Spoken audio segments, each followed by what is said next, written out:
Listening to this podcast earlier, and this person had like called in asking for some advice, and they were like 19 years old, and they were saying that they didn't find themselves attractive, and they were asking like what they could do with that, about not tying it up in their self-worth. And I wanted to share some of my stories. So in my 20s, I was dealing with body dysmorphia and an eating disorder. It was very unhealthy, right? But I found myself very unattractive. And now looking back, I want to share this message because I wish somebody had sat me down and like explained this to me. And this is not representative of everyone's experience. This is like a very specific, okay? But I live in a very conservative southern state, you know, like Southern Belle, and I was always very femme presenting.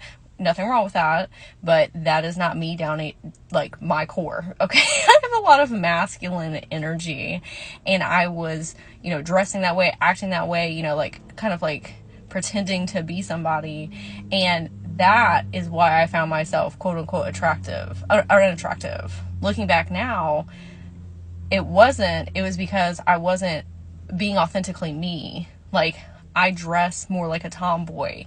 Sometimes I still like being a unicorn fairy, super colorful, and that's part of it, right? Like, kind of just expressing myself how I want to express myself, and having like very short hair, colorful short hair. Like, I'm one of the only people that look like me in the area that I live in currently, okay?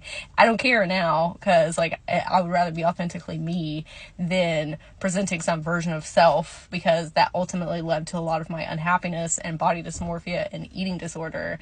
But I wish somebody had said like, hey, is it that you look at yourself in that lens, or is it that you're not expressing yourself exactly how you want to express self? Because now I'm very happy with the way that I look. I love that, right? It's that very deep self-love and compassion that we have to get to that level. Not everybody has that privilege that you can just go out and present self however you want to, right? But the way that I kind of like stepped into that was working on myself at home and like doing like little baby steps, right? Like, you don't have to like go all the way out immediately, because sometimes that can be very scary, and it was for me when I was younger, right?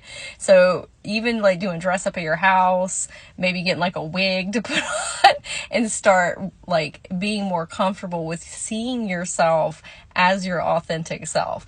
That helped me along the process. I also found like music festivals were very healing, because I could go there and like fully be me and fully dress out however I wanted to dress out.